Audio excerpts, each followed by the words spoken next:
Well, good morning, everybody. Thank you for coming to our We Get Voters Nevada event. This is the second state event that we've done. The first one was in Arizona. And I also want to welcome, we're actually streaming the event. So I want to welcome everybody who's watching through streaming. For those of you who don't know me, my name is Steve Lanzano, and I oversee the TVB.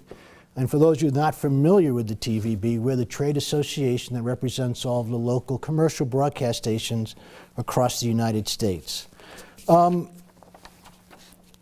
I want to get into a couple of things.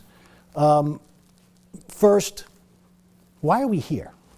Right? That's the first question. Why are you guys doing out here? Well, one of the reasons is that obviously Nevada is kind of going to be the center of the one of the centers of the universe in terms of what's happening in the midterm elections. In fact, there was Pew Research came out yesterday, and I just jotted it down 2 seconds ago.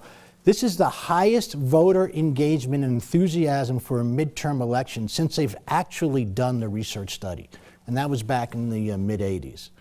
So this, obviously here, with a gubernatorial race, two Senate races that are going to be competitive, as well as 2 House races, obviously the importance of this state is wonderful. And that's why we've got this terrific panel I'll introduce in a second to talk to you about what's going to go on and what's changing in terms of marketing a candidate or marketing a ballot measure, especially in the world that we live in now. And there's some uniqueness to Nevada. You know, obviously looking at the congressional districts, you have to look at what's the demography of the districts. This is one of our tools. And today I'm going to take you through some of the work that we do in terms of being a resource for you, because that's who we are at the TVB. We're a resource for you on information and how we can help you in terms of doing your job. But one of the things you got to look at is, firstly, when those congressional districts, demography of the district, and you know, just a couple of things to look at when you look at Nevada 1, obviously a big concentration of Hispanics. That's got to be very important in terms of putting your programs together. And then when you look at Nevada 2, a little bit older. And of course, when you look at midterm elections, the voters skew older. You know, normal voters in terms of demography is adults 35 plus for political. It's actually a little bit older when you go to midterm elections. So the importance of that is really something you need to look at. This is one of our tools we put together. It's called the Political Database. And what it allows you to do is each congressional district, you can look at demography of the district. You can also look at what DMAs reach those people in the district, as well as what stations you need to buy in that district to cover the entire district. And we break it down by demography, and that's available to everybody here. You can call us to get the information, or we can get you a password, and you can use it at any time. We did a first time. It was actually in the Kentucky gubernatorial race in 2015. Morning Consult, we had a conversation with, and we wanted to create what was on the consumer end called a purchase funnel, right? Every consumer advertiser has a purchase funnel which says, what is the path people go through in terms of being aware of a product, actually purchasing the product, and what influences them? So we used at the time, we used the Kentucky gubernatorial race to see if we could create a voter funnel. What do voters go through in terms of what's influencing them as they become aware of a candidate, become interested in a candidate, actually maybe take some action to get more information, and ultimately vote for that candidate? And we were able to replicate it. And then last year, the Morning Consult, the day after the election, they had over 15,000 people, interviewees. They did the same thing. We picked 10 states. Each of the states had the same amount of people, and we did a basically voter funnel. What influenced you in terms of electing, in terms of voting for a specific candidate or a specific ballot issue? And today I'm going to take you through what we learned about Nevada. What did we learn about Nevada? How do Nevada voters think? What influenced them through the entire purchase funnel? The first one was, what were they exposed to? Number 1 was television, and number 2 was mail. Okay, so mail is still important. And a lot of people think, nobody watched. Mail actually does get a lot of awareness. And then something that didn't exist even 15 years ago, social media. All of a sudden, social media cropped up. So that's what you're exposed to. But the question is really, well, what influenced you? Right, as you went through each segment of the voter funnel, what actually influenced you across the board? And by far, and this actually mimics some of the purchase funnels. My background was over 30 years in the agency business. So we did purchase funnels and all the time. And this actually mimicked it. Television, across the board, still is the biggest influencer, whether it's awareness, whether it's getting more info, and in this case, whether it's voting, is still the biggest influence. What has changed over time is, and I'm sorry those values came up, but what's changed over time is social media. Again, as you get towards the end of the tunnel, is now about 5%, but radio stays the same, about 5% also. So what has changed is this new parameter being social media and the personalization, which makes a lot of sense, right? As you get to the end of the tunnel, right, you want to really target into the people that you want to reach as they're about to make a decision. But clearly, the 800-pound gorilla still across every segment of the voter funnel was television. We also asked the question, well, okay, so you saw an ad, did you do anything about it? Did it stimulate any type of action? And yes, almost 3/4 of people said it did. You know, I tuned into a debate, I went online to learn more about the candidate, I went to a website, I talked about the ad. So again, it actually stimulated an action, and you'll see more and more of this, I'll get into it in a second, about how television actually stimulates the use of digital and how they work together and complement each other very well. Now, the biggest question I always get is about fake news, right? What does fake news mean? What is it about trust? Does it really matter? Well, number one, and this is not only, there are 7 different studies out there now about trust. And number one is always your local broadcast television station. Number one all the time. And in this study, cable news was next, public stations. So the interesting part is, well, people are exposed to social media, but they don't trust it. So that's something to keep in mind. Now, there's a study that was done by the ANA, the Association of National Advertisers, which said, does it matter, right? It's trust. Does trust really matter? And what they found, they did a study and a survey of over 200 CMOs. And what the CMOs found is trust mattered. That advertising and the content they advertise in actually affected their business. And we think it actually affects how you vote. And then websites, right? Where did, they saw a television ad and they went to a website. What websites did they go to? Right, everybody thinks newspaper websites, and yes, people do newspaper websites, but over almost 50% went to the local television website for more information. And we talk about the complement of TV and digital. We never say TV or, we say TV and. You should be doing digital. No question you should be doing it. And how it works with television, they complement each other. In fact, this is one of my favorite slides. It shows you how throughout the day what is prime time. So what is prime time in digital? It's basically from 6 a.m. to the afternoon. What is prime time on television? Well, basically the line crosses at about 4 p.m. and then television is actually used more than digital. But they complement each other. They work together. And that's why it's important. It's not only a media issue, it's a creative issue. How do you sequence your creative? What do? You see a television commercial, what should be the ad that runs in whatever digital property you're running in? And television ads motivate people to do, I'm going to show you a couple of things here, motivate people to do more research online. I'll give you another example. One of our biggest categories is automotive, right? And automotive, more and more, they're using digital. They haven't touched their television using digital, but there was a client, a dealer, a Toyota dealer down south, who decided he wanted to test the idea of just doing digital, right? I'm not going to do any TV. And it was in September, so that's a pretty good sales month. I don't know if I would have tested in September, but they decided to test in September. He pulled all his television advertising. Guess what happened? His uniques went down 20%, his searches went down 20%, his sales went down 20%.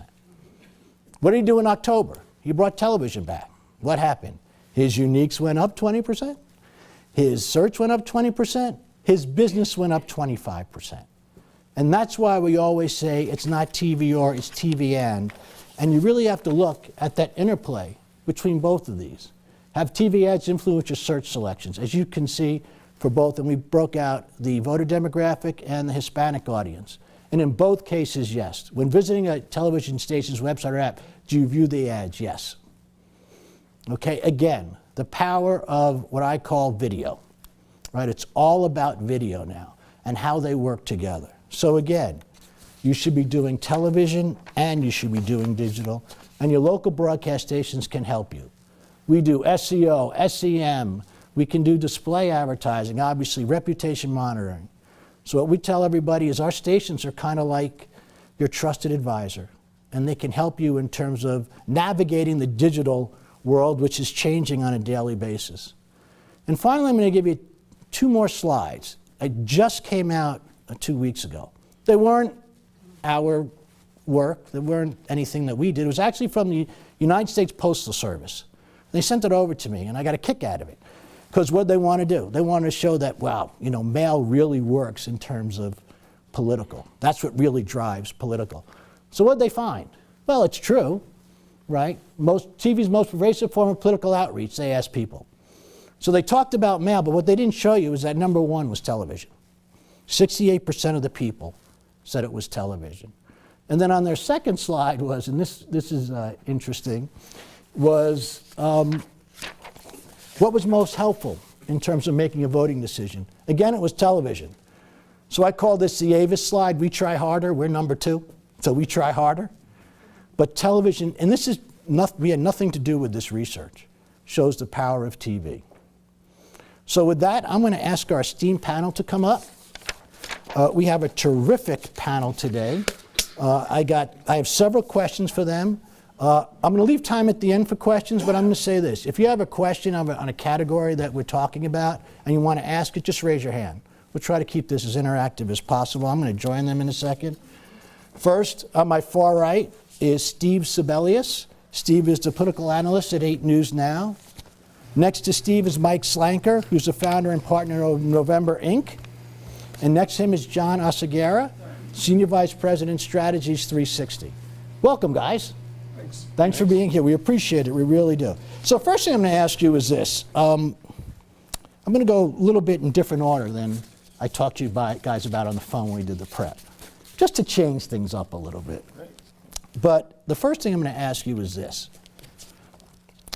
The importance of the races, not only in Nevada, but the importance of the race, gubernatorial race, Senate races, and the House races to the nation as a whole, especially with all that's gone on in the past few weeks. So let's start.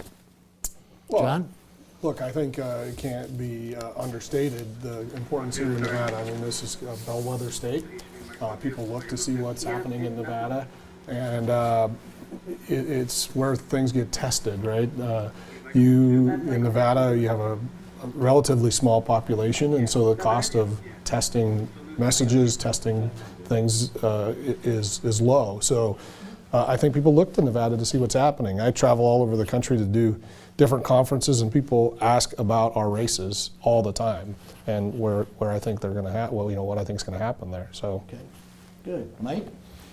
Well, the U.S. Senate's a 1-seat majority for the Republicans, and there's really only a seat or 2 or 3 in play on the Republican side, and the chief one is here in Nevada.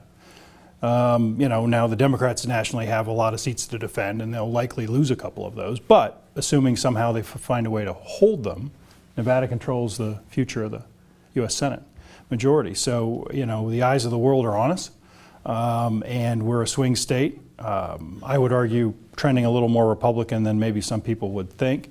But at the end of the day, it's a swing state, going to be a close race. So, Nevada holds a lot of cards this cycle. Yeah, I agree with that. And also, we have 2 competitive House seats as well, 2 non-competitive House seats, but in 3 and 4, those are now Democratic seats. The Democrats need to hold on to those if they want to achieve their goal of winning the House. I'm not sure they're going to be able to do that, but certainly they're going to have to win those 2 seats here. So combine that with the state level races, and you're talking about a huge amount of attention and a huge amount of money being spent on all of those things. Good. We'll get to that in a second. Quick question. All right, let's throw out quick questions. House and Senate. House flip or the Senate flips? What do you think? I think the House flips. Okay. Neither. Neither. I mean, listen, I think at the end of the day, Dean Heller wins, and that means the Democrats can't win the Senate. And I think Democrats can pick up a few seats in the House, but I think the numbers are just too great. So too many seats they have to turn over. Too many It's what, seats. 26 seats you need to turn over? Too many seats. Yeah. Steve, what do you think? If there is going to flip, I think it would be in the Senate. I think the House is going to stay the way it is. Interesting. Because about 3 weeks ago, everybody was saying the complete opposite, right? The Senate was going to be where it was and the House wasn't going to flip. It's interesting how things are changing. You saw a lot of the work that we just showed up front in terms of some of the research that's out there, and especially research specific to Nevada. Does that kind of jive with what, especially, John, you, does that kind of jive with what you're seeing in terms of when you, as a consultant, when you're talking to a candidate and saying, gee, this is what we need to do to market you? Does this jive with that, or is it such a different world now? No, I think it does. It is a different world, but I think the research, bears fruit there. I mean, I think it's right. But it is a different world. I have my phone on the floor over here, but normally it would be somewhere near me and on my body so that I could look at it every 5 minutes. So, that's one thing that's with you all the time.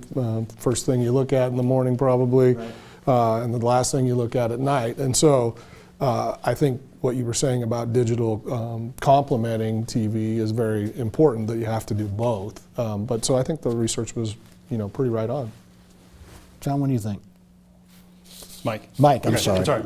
Yeah, I mean, look, I think that local television news is the most credible medium out there right now. I think that national cable news is, become borderline entertainment at some point. So, and we've spent a lot of time in focus groups and done a lot of work on this, and folks trust their local television news. So as a source, as the starting point for any great story or for a case you want to build as a campaign, it's a great place to start. Now, obviously, the mail and the digital all play into it, but and I would argue before the advertising dollars are spent, it's about having a relationship with journalists and with your local television stations, because that's where you want some of these stories to originate, because it lends incredible credibility to the story if voters see their local newscaster delivering that message on the show rather than just as a commercial. Right. And obviously it skews to a bit older demographic, but so do voters. So the Tip O'Neill that all politics is local is still real, you think? I think CNN and Fox News changed the world. And for a while, they dominated everything, and they still dominate the ratings. But at the end of the day, I think people have put their partisan jackets on and they start watching MSNBC, CNN, and Fox News because they say things they like to hear. But they still tune into their local news to get the news. And I'm not so sure that the national cable programs, for a lot of people, are delivering news. And so, if you sit in a focus group and you ask a group, about things happening close to them, they start talking about crime. Right. They start talking about the schools. They're not getting that from CNN or Fox. They're getting it from their local news. And so you start to feel the impact that those broadcasts have on families. It's very real, and I think has turned more local in the last decade. That's kind of a good way to segue to you, Steve, in terms of, on a daily basis, what you do and the difference in terms of the work that the local broadcast news does versus the national news. Yeah, I feel like anything I say will be self-serving here, of course. But from an insider's perspective, I can tell you that credibility probably comes because you have people in local television newsrooms who are trying really hard to get the story right. And who are doing research and fact-checking ads and delving into stories as much as possible, so that what they put on air they know is right, is true, it's accurate. And I think people recognize that in the audience and turn to us for that. Mike's absolutely right. A lot of times you tune into the station that you want there, not for information, but for affirmation. You want to be told that what you think about the world, that's the way it is. And you like to hear from like-minded people telling you that's the way it is, and those people are going to ferret out the nuggets that make your side look good and make the other side look bad. And so that's useful, I suppose, in a certain sense, but it's not necessarily news. And so that has kind of become a problem in the democracy for the last several cycles, as far as I can see.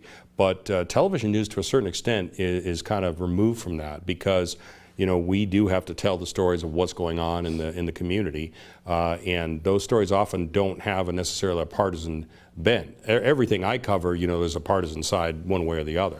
But in general, TV news, that isn't always the case. What about, especially in local markets, the loyalty to the anchor?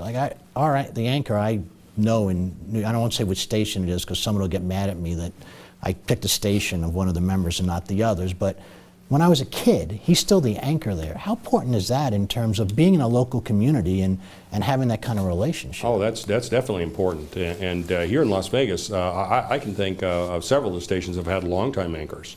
There hasn't been a lot of change at the top, and that familiarity. When you see the same person talking about the same thing, that person's reputation kind of follows them.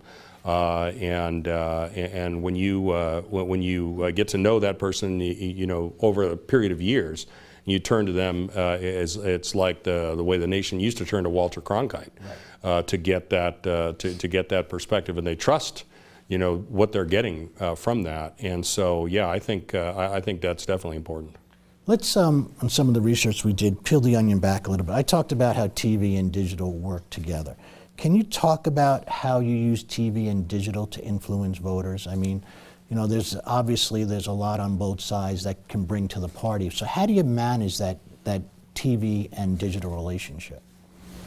So I think, from my perspective, we just supplement what we're doing on TV with the digital. However, we will, we'll pull, if we see things on TV, we'll pull those and put them in video on digital. And use that with permission, usually. Hopefully. Yes, we have. But to supplement that message, because then we can get it out and we can target that message specifically. So for us, we use digital to a greater extent, mostly because we do smaller campaigns, right, that they don't have the budget to do. They don't have a TV budget.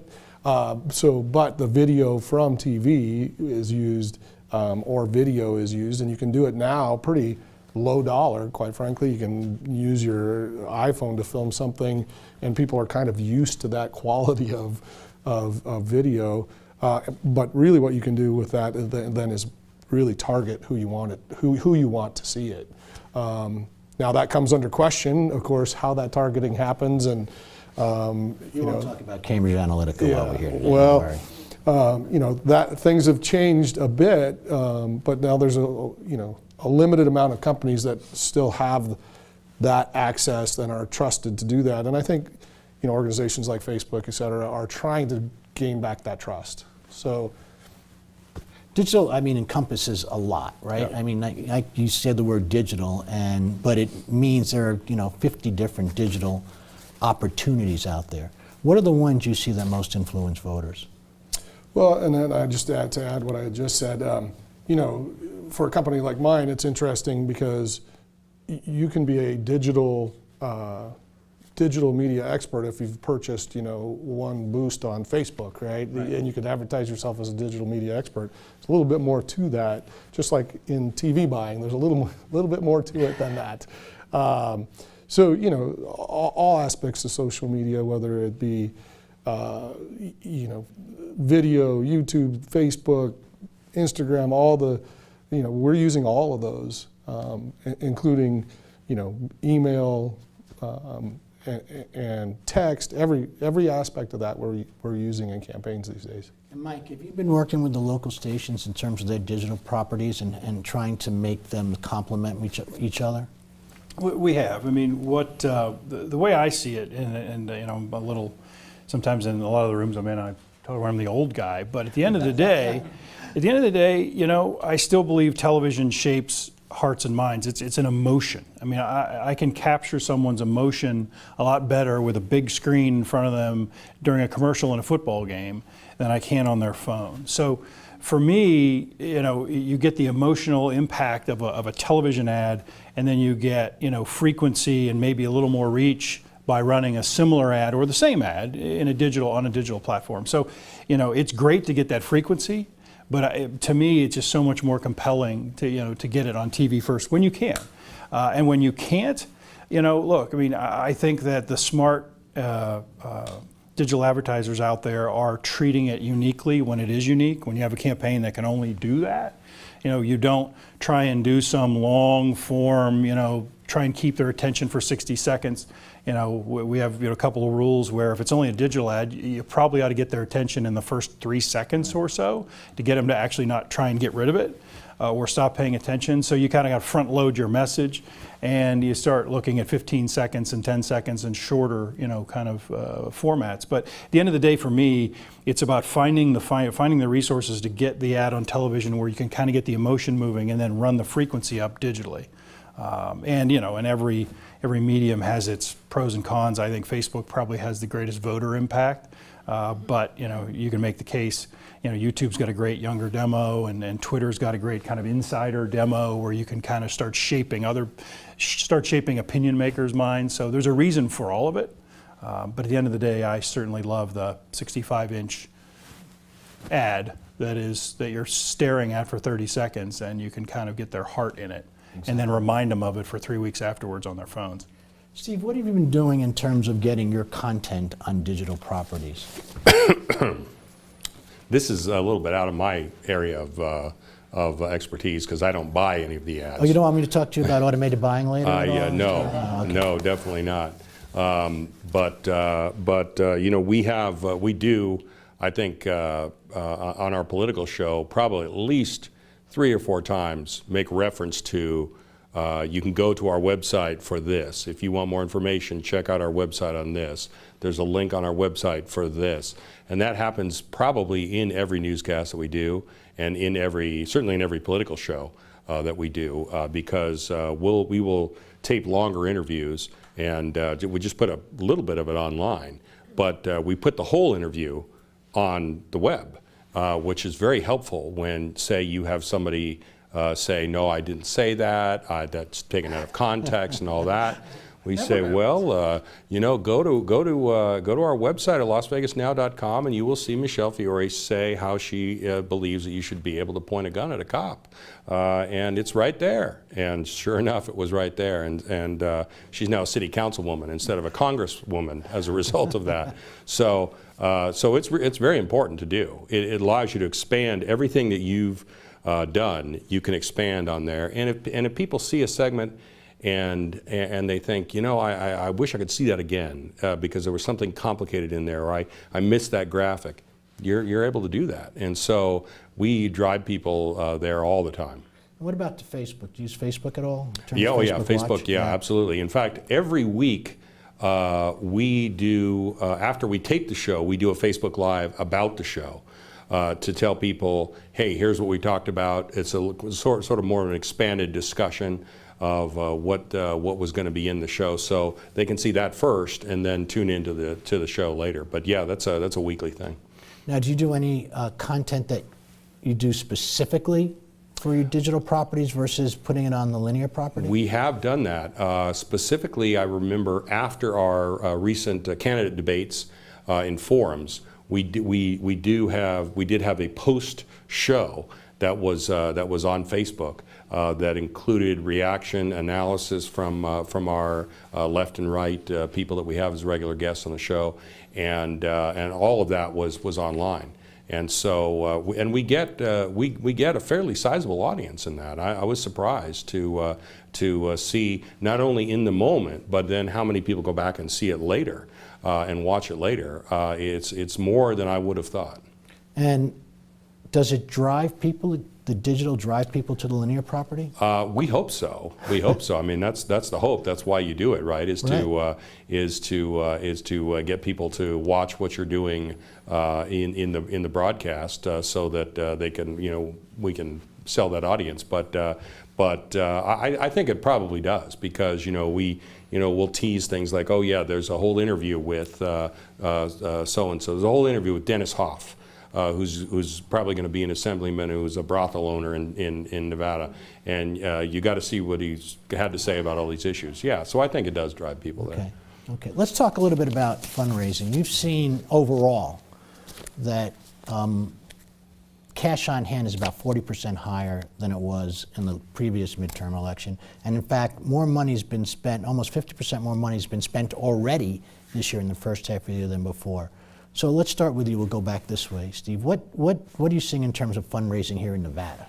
Well, it's huge. It is absolutely huge. Those races that we all mentioned at the top, the governor's race, the U.S. Senate race, the 2 congressional races, it's not just the money that's being raised and spent by the candidates, which is significant, and is probably going to be more than ever in the past.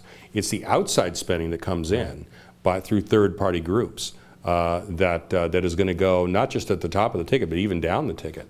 And so I think you're seeing that roll out, and it's just a huge amount of money that's going to be spent here. Probably some of the most expensive races we've seen. But we say that every year, right? Because we top it every time. Right.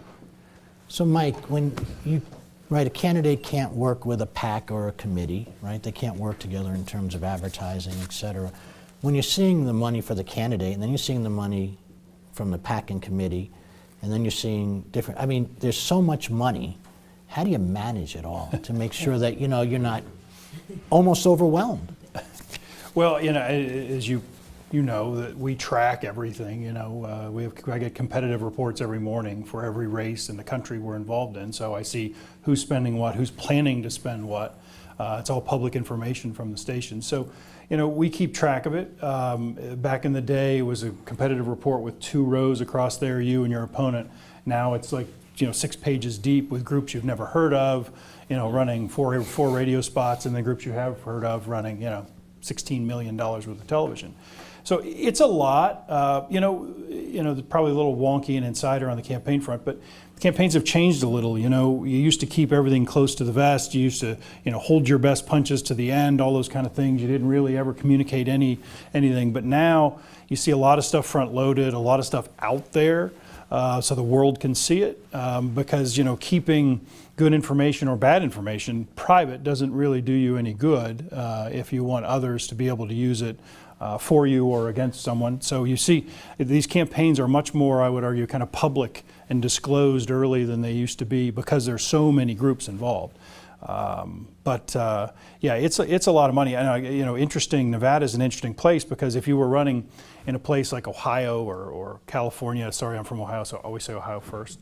Ohio or California or Florida or New York, you'd see 80, 90% of the funds for any campaign raised in that state because they're big states. And there's a lot of money there.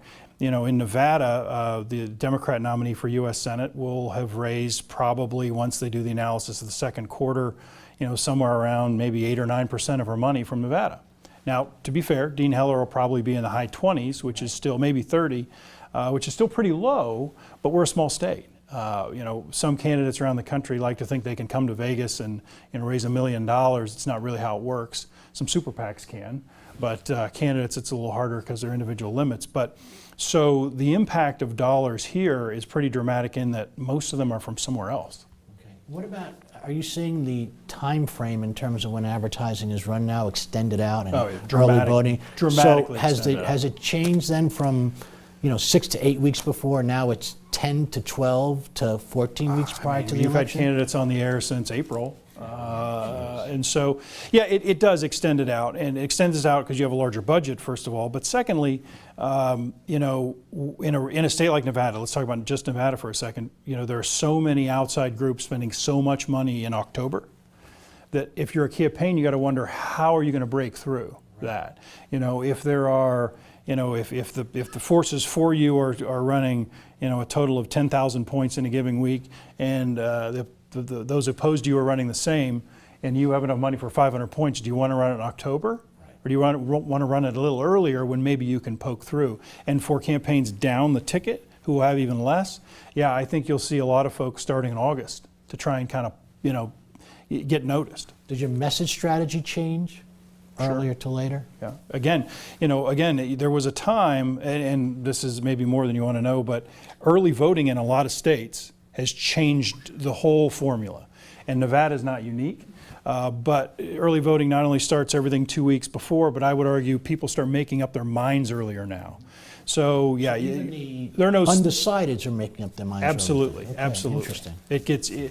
By the time you get to what would normally be the closing message of a campaign in the final week, most decisions are made. You're arguing over a tiny, tiny sliver of the electorate. So that's why you see people starting so much earlier. John, you seeing that also? Yeah, I think that's exactly right. I mean, you got to get out there and define yourself or define the candidate early. Or define your competitor?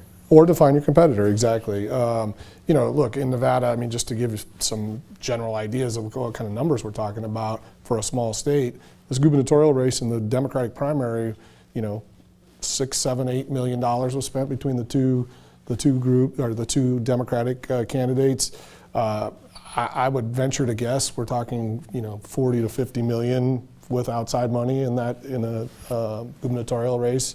The last Senate race, United States Senate race, from, you know, the numbers you can put together was, you know, probably north of 100 million. That's a lot of dough. And how do you expand? I mean, everybody wants news, right? But we have other day parts that are out there. Are you looking at other day parts using some data that's out there, whether it's voter registration data or whatever it might be, in terms of looking at other ways to reach, especially when you have so much money in the market, you got to find other places to put your advertising. Well, absolutely. So data is king here, and you're looking at everything from the magazines that you subscribe to your purchasing habits, to anything that we can grab as data points to figure out where you may lean and how we might target you, we're using for sure. That data's the king in this business now, for sure. Yeah, exactly. And you know, these data processes were designed mostly for digital, but now obviously mail, it's easy to latch onto those, but they're now being overlaid onto broadcast television. So we're able to place buys pretty smartly, to your point, by other programming on broadcast that may not be news, but we know through data that it's still the demo we're looking for to deliver the message we want to deliver. So you're seeing the data that drove digital for a few cycles now starting to drive television as well, because of the information available from those boxes. Let me go back to trust in advertising, and I'll throw out a scenario. Facebook reaches a lot of people. It's still growing, but it's not trusted. So how do you factor that into making a decision in terms of digital properties versus local television, which has the highest trust out there, and if we have the largest audience also? But, okay, so you don't trust them, but they're still growing. So why is that? Well, you know, I would equate it back to something similar in mail, right? I've often told some of my candidates that, you know, look, you're trying to get your name ID and your name recognition up, and so if we send 6 mail pieces over a period of, you know, 4 weeks or whatever it may be, and the person looks at it and goes, oh, John Oseguera, and throws it in the trash, you've still done what you wanted to do. Similarly, on a digital platform, right, if you've seen 10 Facebook ads come up and the frequency's high and you're still seeing, oh, John Oseguera, oh, John Oseguera, oh, John Oseguera, whether you trust or not, it's up here, and you may be voting for that person anyway when you see, oh, John Oseguera, I've heard that name before. Sorry to put it out there that way, but secrets, yeah. It's like the when you do magazine advertising, right? You want the back cover just in case they throw it down, it flips the other way. You get the advertising, correct? But to your point of trust and local news, and we've hit on this several times. I mean, I think that is also where people are getting part of their information. And so if we are able to have a candidate go on TV and be trusted on the local news, that just reinforces all those other things that I was mentioning. Okay. Steve, I'm going to talk to you about automated buying now. One of the questions we get now is, and does anybody have any questions, by the way, in the audience? If you do, just raise your hand and we'll get your questions as soon as possible. So automated buying, right? Now you have to move fast, right? You're moving monies left and right, especially towards the end of the campaign, on a daily basis. With automated buying now, the ability to transact electronically, and also now have data sets that you can use to even be smarter. Is it playing out in this election cycle? Do you think it'll play out in the next election cycle? How important do you think it is? Mike, go ahead. I was hoping that would get you. Steve is, I know, chomping at the bit. I'm far from an expert in automated buying, but I will say this: that it's not there yet for politics. It's you've got a lot of I wouldn't want to call them glitches, but situations, especially for federal races, and the rates we get and the availability we get, and if we get bumped and all those things, along with sometimes. This may be a bad example, but sometimes just because a program rates for women, in an automated situation would start pushing it in there and running up the frequency. It runs up the frequency with the same people, or it may be a program that actually is a little more for children, but they know women are watching, which is not appropriate for a political ad. There's a lot of situations where I don't believe we're quite ready to turn over the reins yet. But I mean, I think that we're nearing a situation where recommendations could be made and approved by a human being in pretty short order to try and find availability in certain markets. But I don't think for anyone we work with, we'd be comfortable turning it over just yet. Politics it's just a little more complicated. I mean, if you're selling Tide, and Tide needs this many more female eyeballs on shows, well, you're probably fairly safe to deliver those Tide ads. Political ads are a little more complicated. A certain programming is not appropriate, and certain ads aren't exactly appropriate for all the same audiences. So we're being careful about placing a certain ad in a certain type of show versus not. So I don't think we're there yet, but as is with the case with everything else, probably we'll get there at some point. Now, on the digital side, do you buy predominantly programmatically, or do you go direct? We don't direct with, say, Right. Channel 8? Yes. No, we don't do a whole lot of that. Okay. We don't do a whole lot of that. So most of it's programmatic. Right. Seen the same thing, John? Yeah, and I would add that I think we are there on digital. However, I would agree with Mike that even with digital, we have somebody watching that's overseeing that, and is watching the trends and seeing where we're shifting our buy. It's highly automated, but there's still somebody there every 4 or 6 hours looking at it and saying, okay, is that right? And so I think we do get there eventually on TV, but I'm not sure. I mean, I agree that we're not there yet, but with all the data, I think you can get pretty close. But you still potentially need to have somebody going, Taking a look at yeah. it. Yeah, there's still a human factor that Yeah. you need. Although to make you have more data that you can use and make you much faster in terms of making decisions. Right. Is there any type of data out there that you say, boy, I would love to have that kind of data that you don't get right now? I think I get too much data. Too much data.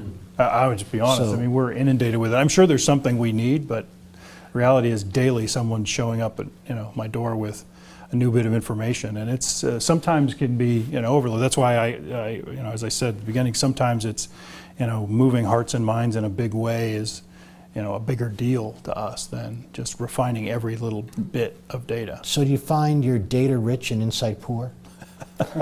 No, I get this with, I was just recently with a big package goods client, and they were talking about this wonderful dashboard. It was beautiful. It was a great dashboard, but it was about 38 pages long, and I'm going, what do you do with it? I mean, we get all this data, it comes in, and they got all these turn dials that you can use, et cetera. I'm going, yeah, but what's the problem you're trying to solve, right? So so you can get all the data in the world, but if it's not answering a question, You have to providing decide a what matters. solution, You have to decide matters, what matters. And you have to decide that early on. And sometimes it's race by race, sometimes it's client by client, sometimes it's just your industry. But you have to decide what really matters, and you got to stay disciplined to that. Because again, every single day someone's got a new widget or piece of data that you have to have. And the answer is you probably don't.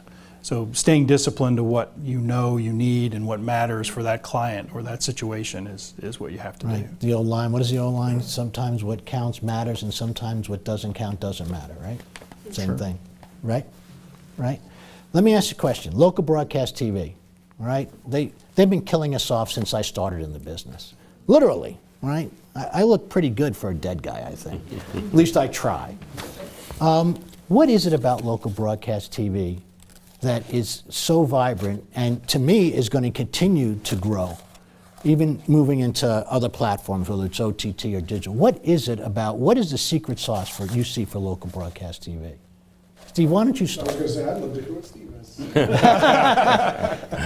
Well, I think it's part of what we've been talking about is the credibility, the fact that they talk about things you can't find elsewhere. You're not going to tune into CNN to find out, about the new Clark County School District Superintendent's plans for improving graduation rates. That's going to be a local TV story every time. It won't be something you can find nationally. So, and people want that. Obviously, they want that, and it's been a struggle, I think, for especially for local newspapers. They're seeing readership decline year after year, but people still want that local news, and they want to be able to go to a place where they know what they're getting is accurate. It's been vetted. And I think that's one of the main reasons that local TV is thriving, and it's trusted, as the surveys you put up showed. So, Mike, why do you think local broadcast TV will not only continue to grow and thrive, but even in the political space, continue to be basically the lead in terms of marketing? Yeah, I mean, I think two main things. One, people still want to know what's going on around them. And, they're interested in crime and education and things that they can't get on national programming. And Humidity out here seems to be a really big thing. I mean, it was amazing. I was watching the news, and it's like, I live in New York, so 90% humidity. It's like 7%. I think there's a missing zero there. right. But so people want to know what's going on around them. And as you said when you opened, video is still king. I mean, people want to see video. They want to see people telling them this information. And, it's a problem that newspapers have, and everything's in print, and there isn't now. Newspapers are moving to video content, but they're not on the airwaves. So if you want to know what's going on around you and you want to watch video content, there's only one real place to get that. And, I give local television stations a lot of credit. They've used to be, the websites were very video, all, kind of just, you could go back and watch segments, but now, it's written out, so there's stories there. And I don't know this for a fact, but because of the lead that they get by being on television, I'm going to guess those stories are probably read as much or more than any newspaper story online. They've become kind of the online print news. So, I think people want to know what's going on around them, and they want to see video. And so that's local news. Yeah, no, I agree with that. I mean, I can point to some examples,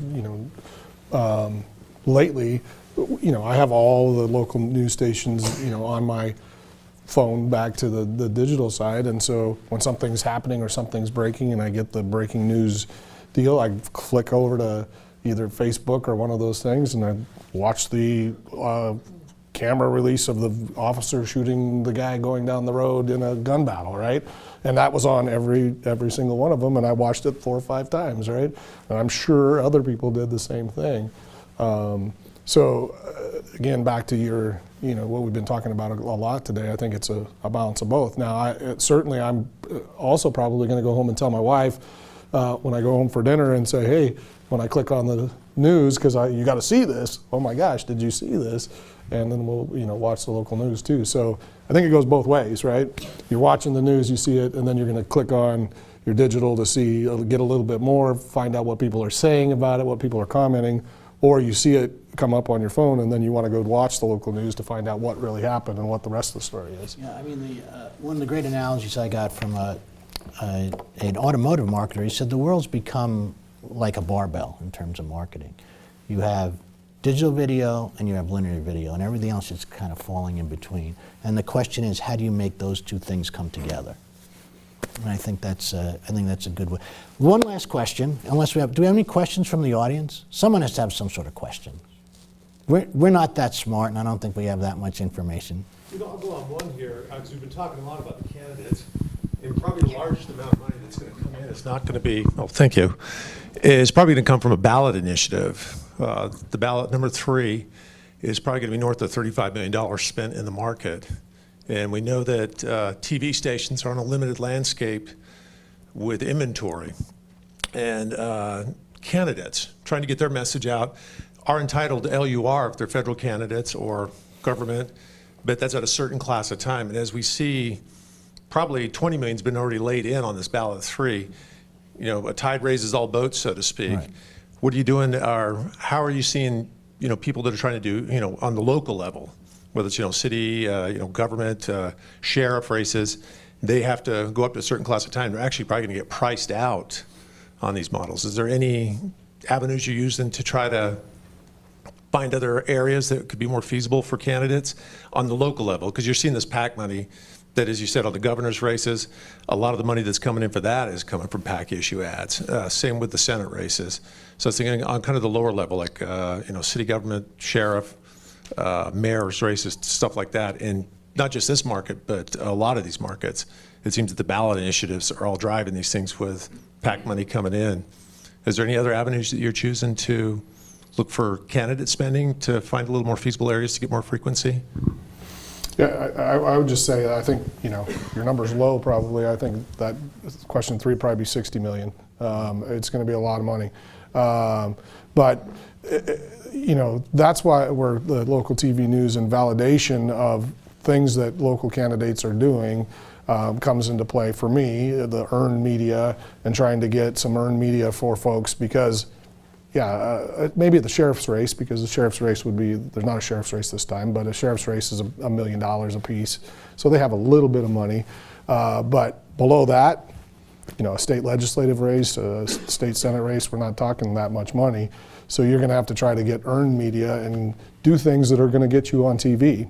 And then, of course, to the digital, you certainly can buy a lot of digital for a couple $100,000. And to the other things, mail. As you pointed out, we're going to still continue to do mail and still hammer the mail into your mailbox because it works. Even if you just throw it in the garbage, like I said, you're still going to see it. And then traditionally, obviously, for those candidates, knocking on people's doors helps as well. And saying, hi, I'm John Oseguera, and when they see you right at the door, that has impact still, I believe. Sure. I mean, your point about the raising the cost is real. But as we, I think, brought up a little while ago, the bigger problem is just how do you break through? If you have $500,000 to spend on television in the Las Vegas market, what does that get you up against $60 million or a $100 million U.S. Senate race? And I would argue in October, probably nothing. So the truth is, a lot of these campaigns are making hard choices that would have normally gone on TV with $250,000 or $500,000 to say, you know what, we're not going on TV. We'll go digital, we'll go mail, we'll do other things to get our message out and deliver our campaign, deliver voter contact. But those big efforts, those expensive campaigns do squeeze some people out of the market. Now, some people will still try, and I'm not here to say I'm smarter than anyone else. Who knows? It might work. But it does become complicated if you really think your 6 ads are going to compete with the 6,000 ads that someone else is running. Because as we all know, when you get to those local commercial breaks and it's 7 political spots, 10 political spots. Some people even expand their time, maybe a dozen. It gets tough to break through. So yeah, you'll see a lot of smaller candidates just say, you know what, we're going to go another way. Abby? So Mike, I'm curious about some of the other day parts that you're exploring that data has surfaced for you that are not traditional for political advertising, so non-news day parts that you're getting into. Well, again, the data we have now points to actual programs at exact times. So, but generally speaking, the older demo is easy to find in the morning. It's easy to find around lunchtime, and it's easy to find before the kind of tougher to buy 5:30, 6 o'clock news slots. I mean, you can find them at 4:30. But what's interesting about the data, again, overwhelming amount of it, is that literally you get the program, buy this program at this point, this day, at this time, and you'll get these people. So we do turn to that to get, to place certain advertising on broadcast. Thank you. Any other questions? If not, John, Mike, Steve. Oh, we do. Good.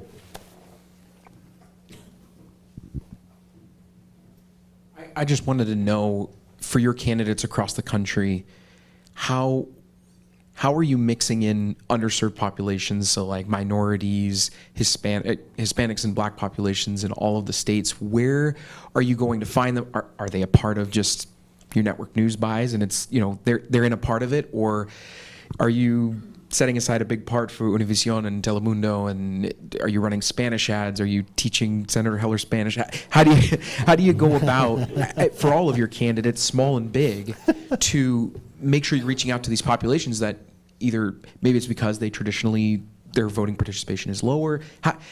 How do you do that, and you're making sure that they're not being left behind because of language barriers and also, you know, economic barriers, right? Where maybe they don't have a cable subscription or things like that. How do you do that? Well, I mean, this is a probably 2-hour conversation, but it does start with data and a voter file. So we have a pretty good idea of who will vote. Both sides will be close within a couple percentage points of exactly who's going to show up in a non-presidential year. So with that data, then we can start breaking it out. So, you know, these folks speak English, these folks speak predominantly Spanish to the best of our understanding. And, you know, look, you start making choices, and different campaigns will make different choices, and a Democrat consultant might make a different choice than a Republican consultant based on who they see as a swing universe. And, you know, so we will target those folks we believe we can persuade to vote for our candidates. And we'll do that, you know, probably to the granular level you're talking about through digital and mail. But I don't want to speak for John, but a Democrat campaign might decide that turnout is a big deal and they're going after a younger or more Hispanic demographic, and then that would be a different strategy for them than for us. But yeah, I mean, it's the voter file on both sides has become an incredible tool, and the amount of information on it is, you could say, scary or kind of just unbelievable. I mean, it really is. I mean, there's everything from magazine subscriptions through voter activity through, you know, ID call you got 5 years ago. That's all still on there. And so, you know, we can access that and know quite a bit about you and narrow you down to, you know, if you're not likely to vote in this election, I don't care as much about delivering a lot of messages to you as I would if I think you're likely and persuadable. Does that make sense? Yeah, just to add real quickly, I mean, I agree with all that. I think, you know, between a Democrat and Republican, we're fighting for a small sliver of people. And I think you said that earlier. So that, for me, I might expand that universe a little bit bigger, because it feels like, and polling is telling me that, you know, there's some races that we wouldn't normally look at. So numbers matter. So if you're above a 5% advantage in a district, if there's 5% more R's than D's in a district, normally you've lost. It doesn't matter how great of a candidate you are, you're not going to win. But now, during this election, I think that's expanded out a little bit. So you might be searching for a few more people who haven't voted in previous elections, or who haven't voted yet, or this is their first time voting. So you might be expanding that a little more than you normally would to go out there and search for those voters. And I think it's through means that you can target them specifically, whether that be mail or digital. You got to really target in and, you know, micro target those folks to see if you can get them out to vote. And from a D side, I think we do that. We would try to do that a little more during, especially this midterm election. Any other questions? Well, one big round of applause for our panel. You did a great job. John, Mike, Steve, thank you very much. And Steve will have on the website a whole hour-long program on automated buying, which I think is going to be great. Thank you, everybody, and thank you for attending. Great job, John. Thank you very much.